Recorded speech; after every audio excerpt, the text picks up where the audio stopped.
Hit me with the, hey guys, it's Ollie. Go ahead. What have you learned from Ollie that makes you want to become a better person? Let's see. I would say it's how Ollie is very much in tune with herself and her feelings and how she responds. She's very raw, very organic. And I think for me, it reminds me daily to provide that to everyone else. Like, I don't want to give you this polished or very well put together version of me that doesn't really exist within, but the person I present myself today is the person within me. And a huge reminder of that daily is this girl here who shows up unapologetically her every single second of the day. And I just love it. Okay, Alex. So now I'm gonna... Well, look, we didn't know the interview. You just did the interview. Go ahead, mommy. Okay, so I think I want to... Hold on, wait. Make sure the audience can hear you. I feel like this is going to be good. We're going to make sure mama got... Go ahead. Speak to us, mama. So, whenever I always see mommy around, I always think of her of an angel. No, you did. You did show it. So cute. Right? She just flies like a butterfly. Aww, you're so sweet. Do you really think of me this way, or are you just saying it to be sweet? I'm gonna think of you that way. Oh, that make it better. It's so sweet. You think I'm doing a good job Yes. as a mom? Yes. You swear? I think you're pretty cool. Thank you. You're pretty cool too.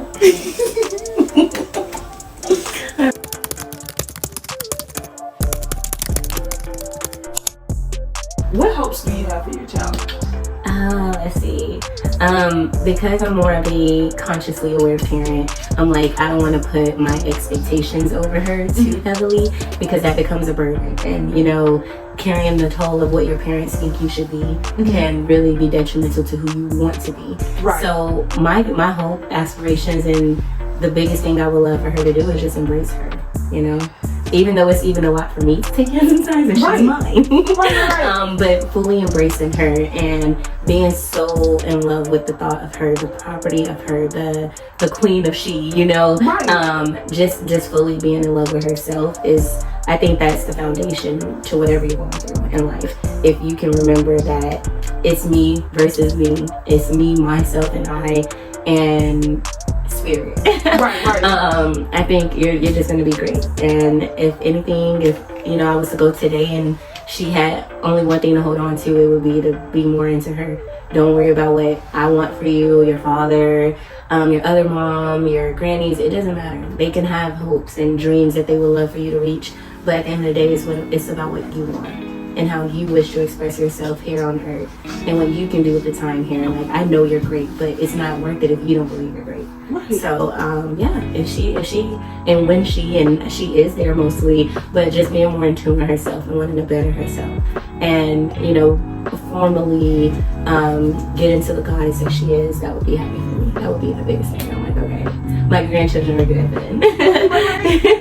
Yes, and you're definitely right about that, because it's like, as a mother, you should just want the best for your child, whatever version it is. Literally, whatever come out on that printer, it's just what it needs to be. Yeah. It's going to be great, whatever it is. And that's the same for myself. Like, my hopes for my child is just for him to just navigate through life effectively and efficiently. Like, you know what I'm saying? I just want you to be good at what you do. Yep. And I want you to be happy with what you're doing. You know, like, of course, you know, at the end of the day, it's like a lot of people do have high expectations for their children. But again, like he said, it's only going to just kind of put a burden on a child, because they're going to have in the back of their head, well, mommy want me to get a 90 on this test. You know what I'm saying? And I'm trying my best, but now I'm scared to show my progress report because I got an 85 or, you know, or whatever grade they got. Like, you know, now they feel like they disappointed you. And it's like, to me, it's the fact that you tried.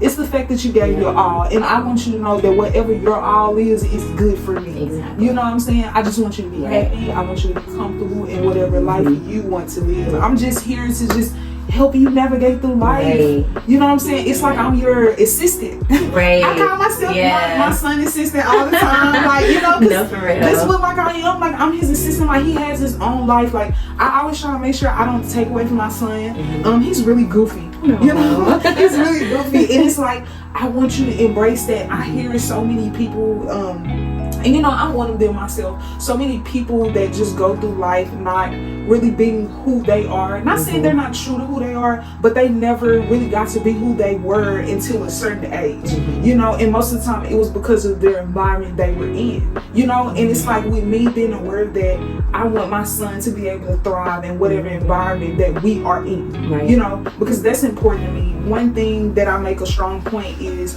your child should be able to be them no matter where they are.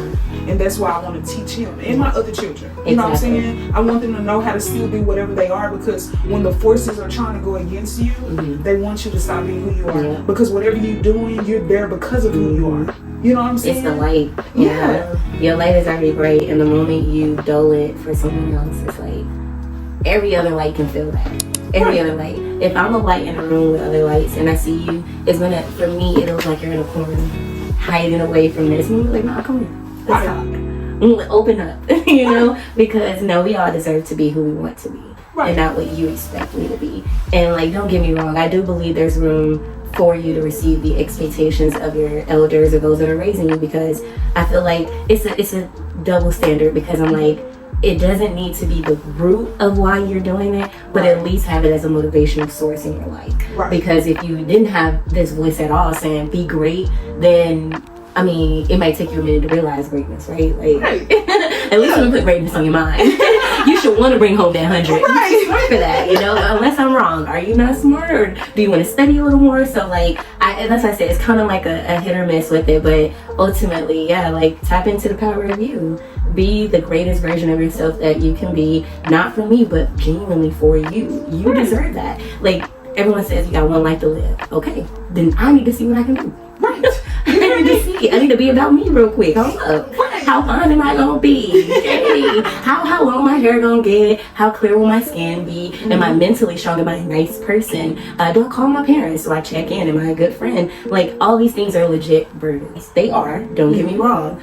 But it's good to have them, because it keeps you grounded and it keeps you getting up that ladder towards the greatest version of you. Right. If you can master every relationship you have with every single soul in your life, you're a sensei. You're the greatest. You're a guru. You're trying to tell me you cool with everybody you know. Yeah. That's impressive, And I'm like, I should be able to get there. That's peace on earth. Yeah. With everything we got going on, at least in your corner of this earth, and who all knows you by name, if you can feel that love and let it empower you up this ladder to greatness, then do it. Right. If grandma telling you I'm gonna beat your butt if you don't bring home an A is getting you up that ladder, you better use it. Exactly. So that's what I say. It's like it's double standard with it, but I definitely know, like, for me on the other end, I didn't have parents that forced great grades down my throat. They were very much on some, you at school, do your part, don't let them call me. Right. Cool. Cool. I didn't have a high bar or anything close to a bar to set, except for be at school and be good. And for me, I wanted more. So I was like, I'm gonna go for more. And then, hearing one or two times that you're really smart, it does something, it triggers something. Even though that's someone else's projection onto me, I like it. I'm gonna use it. I'm gonna get smarter. I want to be smarter. And then from there, I started bringing home straight A's. And I was the AB honor roll student my entire existence of grade school. And I would come home excitedly showing my parents, like, look at this report card. And I was hurt when I brought home a C. Not them, but me. And I remember every time bringing it home, like, I never felt like their excitement was loud enough. Like, do you see the greatness I'm putting out here? And right, wow, take me to dinner, do something. And they just was like, okay, good. They were very mediocre about the praise they gave behind those report cards. And looking back on it today, I'm like, dang, that's crazy, because if they would have went hard, I don't know how that would have shaped me. And if they wouldn't have cared at all, I don't know how that would have shaped me moving forward. But I'm very, very thankful I did it before me and because of me. Not because they told me to, not because they expected me to, or didn't care which way. It was like, no, I did that for me. And I did that. I graduated with honors, okay? I did that, And so looking back on it, I'm like, dang, I'm thankful, like, for one, having parents that didn't push their views onto me too heavily, but then also being able to have that inner confidence to go great for myself. So, all in all, I'm like, okay, I like it. We can keep doing this. I want to be great. Yes, right. And I like that. It's like they gave you purpose without forcing you into that purpose. You know what I'm saying? Yeah. Like, okay, hey, We better not get a phone call. But we're not expecting you to come here with hundreds. Exactly. We just gonna let you do your thing. You know what I'm saying? And to be honest with you, we never know if they actually, how they really felt. You know? And that's another thing we have to realize. Just because you may want this for your child, don't mean that you have to actually project it on them. Okay? Because a lot of times, like we keep saying, it's making the child traumatized when they have this expectation on them. You can probably see that your child love being a teacher and be like, yeah, my baby gonna be a good teacher. You know what I'm saying? But if you try to force them into that, then it's like they're going to steer away from that. Let them just go into whatever they naturally choose to go into, because people are going to find a purpose regardless. Like when people feel loved for who they are, like she said, her parents wasn't hard on her, but they also wasn't just easy as just letting her do whatever. You know what I'm saying? So it's like within that she found the purpose for herself, and she was able to do that out the comfortableness of being herself. And that's what we want our children to do. We want them to find their purpose while they're in our household. Because if our children wait to find their purpose when they're outside of our household, that's where you hear about all the wild stories. Don't get me wrong, we all young and we YOLO sometimes, but we don't want our kids out here being wild just because they don't know who they are and they're trying to find out who they are. They ate in our house for 18 years, and don't get me wrong, ladies, you know, some people in the house longer, and that's cool. But I'm just saying, just on average, they're in our house for 18 years. You telling me your child can't get to know their purpose, get to know who they are within that 18 years? And if they can't, it's something that we didn't allow them to do. And we have to hold back from that, okay? Because what we want our children to do is to grow up and be who they want to be. We don't want to be controlling them. We don't want to be forcing them to do certain stuff. No, we want them to live for themselves. Because when mama out enjoying herself, I want them to be out enjoying themselves. And it's going to be hard to enjoy myself if I know my baby crying each and every day, or not even just crying, just not happy because they're not being who they want to be, because they're looking to be who I want them to be. No, whoever you are, my love, I love you for that. And that's what I want my child to know. You know what I'm saying? Like, for real. That's good. Yeah. Yes, ma'am. Do you feel like there's anything missing from your life? Besides like $7 million, no. Right. I mean, of course $7 million. I think 20 is missing from mine. Honestly. You can give me the financial money, the disposable money. I think that'd be great. But I mean, I got money too, so it's kind of like, right. I'm doing good for myself. We all right over here. But I would love that extra. Right. That'd be nice. That's it. That's good. I'm getting everything else. Ain't nothing wrong with that. Ain't nothing wrong with that. Hey, we want to be happy in our lives. You know what I'm saying? So as long as we have what we need, and ladies, I want to stress this. Do not overdo it. Okay? As long as you have what you need, you're fine. You will accumulate what you want. As long as you have what you need, you are good. Find your blessings. Find the reasons you should be thankful for what you have and what you are doing. Okay? A lot of times we ask for stuff that we get and we become ungrateful when we get it. We don't want to do that because God ain't gonna want to send nothing no more. I mean, would you? Would you want to give somebody something after they've been ungrateful for the $20 you gave them last week? I ain't giving you 40 this week. I don't think so. Hey. I'm just saying, right? Word of advice. I would say it's going to be more on a self-awareness spectrum and level. It was probably going to be a question I was going to ask her next. So we can still ask that. I would say my word of advice is do what feels good to the soul, and whatever that means. Also, it's a two-part one, because if you're doing what feels good to yourself, protect you and focus on good health, a clean bill of health inside and out. And I would say a clean bill of health goes into your spirit as well. Get connected, deeply get connected. To even know what feels good to the soul, you have to know yourself. And once you know yourself, you know what feels good to your soul, do more of it. Continue to do more of it. The world needs it. Genuinely, I think that's the great return that we're all looking for. Genuinely, just get back to being what people would call like your God self. Power up with you.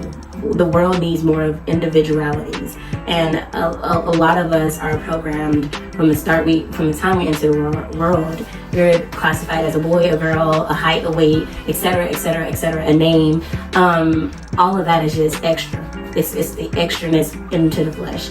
But with all of that we're piled upon, I think it's super, super important to remember you are spirit within the flesh, and to reconnect with that thought, because you're not just flesh. You're not doing it alone, and you have this built-in mechanism that legit will feed you the answers. It will tell you which way to go. You can be running late 5 minutes, and once you get to where you're going, you've seen one of the most massive whatever's go down and you're like, dang, had I walked out that house and not listened to that voice that said slow down, this could have been me kind of ordeal.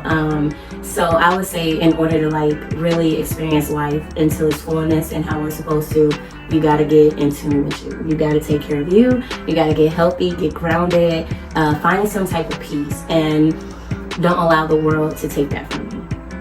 That would be my best thing to give. It's really hard. I'm not just saying that because it's an easy thing to do. You're going to have to do a lot of work. You're going to have to set a lot of boundaries. There's going to be a lot of nights of sitting up and writing it down. We all are given life in our own hands, and so I'm an artist in my own way, and my kid's an artist, and so one thing I can always gravitate towards on the best way to express it is like, we all have a blank canvas, and it's up to you to paint your picture. So whatever that looks like, I mean, paint it. And if you know anything about artist work, that first canvas can just be a rough draft. You can go get another one and you can start again. And now you're looking at that old canvas and you're like, okay, I didn't like the way that tree was painted, but I didn't like that cloud. And now I can redo it on this one. And I'm gonna make that tree the exact same, but these clouds gonna hit different. So that tree can bear more fruit. And when that tree bears more fruit, I can eat more. So it's up to you on however which way you wanna paint your existence out here, but it's yours. This is the land of free will and the land of making choices. So I believe there is no right or wrong answer, but you gotta make a choice. You gotta do it. Go out there, go for it. Be the greatest version of you, and it'll feel good. Right. Oh, and I love what you just touched on. It's not a right or wrong answer, ladies. Okay? It's a blank canvas. It's gonna be whatever you put up there. Literally, this is how you need to think about your life. It ain't right or wrong. It's what you want to show on that canvas when they put it in front of the world. Because whatever choice you make for whatever action you just did, that's what's gonna show. Yep. What you want to show up there. And that's how you make your decision, because it's not a right or wrong answer. We do as we please, as we feel. But again, you need to do as you please, as you feel, what's best for your situation. Okay? Because we're about growing ourselves, nurturing ourselves, getting to the next level respectfully. But ladies, there's not a right or wrong answer to whatever question you have. It's just what you want to show on that canvas when they put it up. Because whatever you choose to do in that moment is what it's going to be. It's what's going to define who you are. You can say you're this person, but what really defines you is the choices you make. Because that's what people going to judge you for. They're going to, I'm sorry. That's just the truth. In that moment, what did you decide to do? Forget who you showed Sally you was Monday. You was probably so nice to her. She probably think you're such an angel because you gave her like 50 cents off. But guess what? That don't mean nothing, because when she heard that you just cut somebody off and ran into this person and did this and that and that and that, oh, she don't care about the little 50 cents. So that's why I'm saying, guys, it's what you want to show out there. Just, show what you want. It's your pencil. Nobody running it. It's you. So I wanted to ask you a question. Okay, go ahead. Because I feel like you have taken the journey and a step into this journey of being more holistic. I can feel it. I would love to hear some of the tools that you have in place. Like, I call it my spiritual toolbox. Gotcha. And in that spiritual toolbox, there are ways like pulling out scripture, bringing out my journal, maybe lighting up some incense and candles. I would love to know some of the tools in your spiritual toolbox to help you get to where you are today, mentally and spiritually. Right. Mainly the tools, because I'm gonna start here. No matter what situation I'm going through, again, it's important to me of what it's gonna be when this is all over. Mm-hmm. So that right there alone, definitely sculpts what I'm going to do, what decision I'm going to make, and how I handle it. Mm-hmm. So that was one big thing with me through my postpartum depression. You know what I'm saying? Because even though I was feeling those emotions, it was like, okay, I know I'm angry, I know this and that, but in the end, when people come back and I get to tell them what I did, and it's like, now how you're asking me, what will I be able to say? Because I'm not gonna lie. Right. You know what I'm saying? I'm gonna tell you the truth. Mm-hmm. So what do I want to be able to say? What I did for myself. Mm-hmm. And and the things that I did for myself, first of all, it's like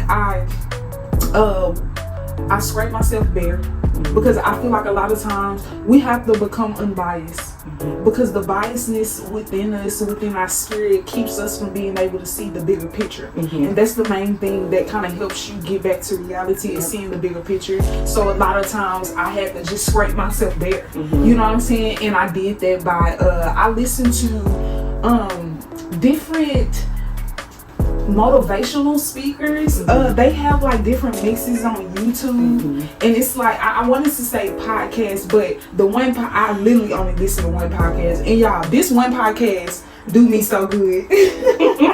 I'm sorry, it do me so good because I do the Strawberry Letter by Steve Harvey, and it do me good because you really get to hear how to think. You know what I'm saying, or how you should be thinking. Like, and you need to know that because in a lot of cases, we the situation go bad because we didn't know what to do. We didn't know how to think it through. You know what I'm saying? So in that time, I buried myself into things that helped me think stuff through. And the main thing was like the Strawberry Letter. And then motivational speakers like Steve Harvey and Eric Thomas. Like, you know what I'm saying? Just listen to them. And I did that mostly throughout like my pregnancy. That way you could like just beat it in my head. Because like you said, you have all those negative thoughts.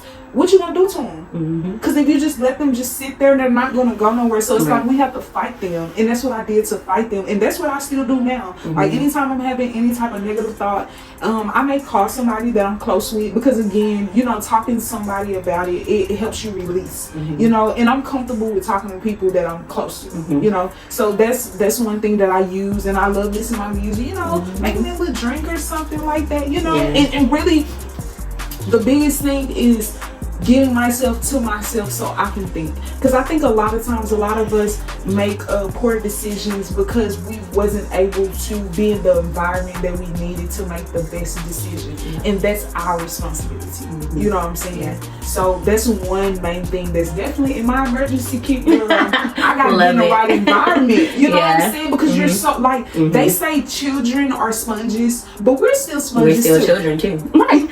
Still you know learning the whole way in. Still, or at least you should be. If you're an adult and you feel like this is all you got to know, you already messed up.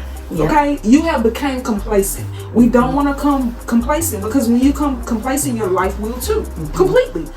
So again, like I had to, and I still have to. That helped me through a lot of things. Just stopping and breathing. That's another thing. Stopping and breathing, because a lot of times we just go too fast. Taking that one little extra can really make a difference. It can make one of the biggest, because that's where that breath, it almost lets out a little bit of the anger. Like, okay, I don't have to go crazy, but I am going to tell her she knows. You heard me. How do I say that respectfully? Literally, buzzing HR, bring me your thoughts. And y'all need to, the jobs, y'all need to take heed of the jobs you're in, or not even just the jobs, just the situations you're in, guys, because man, you can really learn how to handle situations based off of the different environments you're in. And like she just said, the HR thing. As an HR, you're not gonna say you got me fucked up. You're gonna be like, per last request, or you know what I'm saying, you're gonna say it very as I said earlier. And you heard me. Just to reiterate. I love that one. Right. I said it earlier, but since I gotta say it again, I'm just gonna bring it full circle. But you have to learn how to say what you got to say respectfully. Remember what I said earlier, just because you're right don't mean you gotta go wrong. So learn how to still be right and say what someone else is doing wrong respectfully, so you can still be right. We ain't trying to change our character, or we ain't trying to dim our light for nobody else. We still want to shine through and maybe get even brighter. Correct. And I will say this too. Everyone is a teacher and everyone is a student. And if you do not capitalize on the moment to teach the next person where they went wrong, that student is going to continue making that same mistake down their lifeline, and they're going to run into some big problems bigger than what you are. So with that being said, a kind of deeper way to bring it about is that if right now, if I said something or if I did something and you'd be like, dang, she probably shouldn't have did that, she probably shouldn't have said that, and you don't take that moment to teach me, I'm not going to know what I said or did was wrong. And I'm going to go out of your door and I'm going to do it again. And I'm going to do it again. And then I might come across someone who can really change my life for the better. And they're going to be like, yeah, we loved everything about you, but that. And I could have been corrected how many times ago if someone would have taken the time to say, no, Nate, that's not how you should do that. That's not how you should say that. You probably should do this differently. And so that's what I mean when I say everyone is a teacher and everyone is a student. There's stuff that I still need to learn, and I would hope everyone in my village could be the one to tell me before someone outside of the village tells me. Because I'm like, dang, there's no way no one in my village didn't know this was something I needed to change, yet none of y'all said it. Don't be afraid. People need that. And like I said earlier, since we are all still children, we're all still learning. There's stuff that I don't know how to respond to in my 50s yet. Right. But someone in their 50s could help me today. And when I do get to my 50s, I'm going to be like, dang, I remember how to handle this. Because at one point, my teacher showed up and my teacher told me how I should handle that. And so when I was a student and I was listening, now I can be the teacher and I can teach the next person in the room. So with that being said, don't miss out on those moments. And that's why I think it's even more important to learn how to deliver these messages. And I think as long as your intentions are pure and you're setting yourself up to be the teacher and not the administrative or the subordinate. Like I'm not trying to, I'm not trying to belittle you or make less of you by bringing this up. Instead, my intentions are your greatness, and I just want to help you out, just tweak a little from up the ladder. If I could, I would like to tell you this or this could change, and I think this will help you elevate to where you're already trying to go. So I think, like I said, your delivery. Work on those deliveries, work on your responses, and don't be afraid to speak up, good, bad, or ugly. It is going to be uncomfortable. There are times where I'm literally, as I'm saying it, I can feel how uncomfortable I truly am. In that moment, I stand firm. I stand still, and I'm going to deliver my message. Even if your voice is stuttering or you feel like it's cracking, it's because that's how comfortable it really is, even to the flesh. The flesh is showing you just how, like, goosebumps or whatever. You know, the flesh is even going to show you, like, okay, but mentally and spiritually, you got to say it. You got to deliver this message. And I think even doubling down on being a mother, I think this level of me showed up because I'm a mom. Before then, I wasn't a pushover, but I was a lot more passive than what I am now. But now that I'm a mom and that mama bear cub kind of deal comes along, you're like, nah, especially in the name of my child, I'm going to speak up. I'm going to say what's on my heart. So, embrace it. Embrace it now if you can, but definitely get it off your chest. And having that spiritual toolbox in place really, really helps. Like you said, pull out whatever you need to get through it. I don't care what it is. Which one is it? Which one? Am I going to drink? Am I going to smoke? Am I going to write it down? Am I going to cuss them out? Am I going to light up the candles? Am I going to burn some incense? Am I going to go with the sage? Am I going to get my scripture? Am I going to go to church this Sunday? It doesn't matter what it is. Pull out your sermon, pull out your podcast, whatever you got to do. But don't forget to teach in all of that. Like, let somebody know, hey, you really had me twisted yesterday. I took my time to think about it. Like you said, I shed it. A part of me, I released the ego of feeling all that disrespect. And even once I released it, I still realized I needed to tell you about it. Like, I'm cool now. I have to get right with myself. Right. But I still would like to let you know you shouldn't talk to people like that. Or you shouldn't handle folks like that, you know? All that to say, I agree. And I like that you have those spiritual tools, because if not, I was gonna put you on game today. Like, honey, look, don't let nobody stress you out, baby. You do get into your Erykah Badu, because do what you gotta do. My girl, we from St. Hood, right? But yes, do what you gotta do to stay true to you. But don't forget to be a teacher to other people. We are humanity, and we are each other's teachers. And if you're not correcting people, then they don't know they're wrong. And I mean, even this lesson came up to me when I went in really quick for work the other day, and although I didn't respond verbally with how angry this person made me, it was written all over my face. And even that person was like, are you angry? Like, you just said quick to make me the problem, but you were the one who said something that I didn't like. Right. And so in that moment, I knew I was a little too passionate and ego driven behind what was said and done wrong to me to express it. But I've already made up my mind, first thing Monday morning, I'm gonna have to let this be known. We gotta work on how we talk to each other. There's a way, I'm more of a talk to me nice kind of person anyway. So not talking to me nice does something. But now that we're in the workplace, I need to let folks know, like, it's best to just deliver this with a better tone. I didn't take that well. So I'm like, it's gonna feel uncomfortable, and I don't want it to have an argument behind it. But in the workplace, speak to folks nice. We work together. We're building a brand together.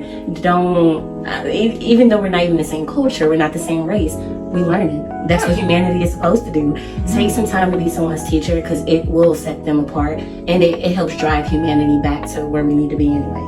Right. Love, peace, and harmony. Right. I'm on that. And guys, don't kill the message, because the messenger don't beat the message, hand it to them. It makes a difference. You know what I'm saying? The way you put a message on someone will, kind of change how they perceive it. Even if the moment is high, or like she said, the moment was pretty frustrating at that time, but it's all how you relay the message, guys. We have to be able to take constructive criticism because there's people out there that are willing to teach you. And besides that, we sit here and, I don't know if you like me, but we sit here and we pray for things a lot. And God give it to us, but he didn't give it to us in the way that we expected, right? And we miss that because we expect it in a certain way. We need to wake up and, like she said earlier, live in the moment. Realize what's going on in front of you. You know what I'm saying? You don't know if you listen a message or a blessing. Just wake up and just, again, be able to take constructive criticism. Get out of your pride, because with you being in your pride, it's hard to be able to soak in whatever someone has to give or whatever God was meaning for you to have. We can really mess up our blessings in that way. We have to take the time to just slow down and just, like I said before, make the best decisions for ourselves. Consider what other people are telling us, because you never know if you may need that advice or not, So just be aware of everything that you're hearing and everything that you're doing. I want to thank you for joining us today and letting us all in your business. Thank you for having me. Yes. Well, hold on. Don't run away yet. Y'all already know what time it is. Homework. Ooh. What do you want to do with your child that you haven't done yet? Ladies, I need you to sit down and think this through, because a lot of times we be so busy in life that we forget to do things with our children. Outside of the normal, outside of the picking up from school, outside of playing with them, I'm talking about actually taking them somewhere or just doing something, period. Just an activity with them. What haven't you done already that you would like to do? Let's think about it and let's put that into actions, because our babies deserve some time with us too. Thank you so much for joining us today, and I'll see you again on another episode of Peachin' with Georgia. Bye. Something happened, and I know because your mic is red and green. No. What happened? Your phone just died. But it didn't die to the end. I've been recording this whole time on listen to. But it literally right. But do your camera see both of us good? Mm-hmm. Can you put the mic and see? I'm gonna end it, but can you? And I wanted to stop so bad, but you were flowing, so I didn't want to mess up your vibe. Yeah, I missed it. It's okay, because when I edit, I can just turn the volume up, because we still got value. You know what I'm saying? It might not be as close, but we got value. Yeah. I think mine. The minute I got up, your phone did the little circle and cut off. For real? It's okay.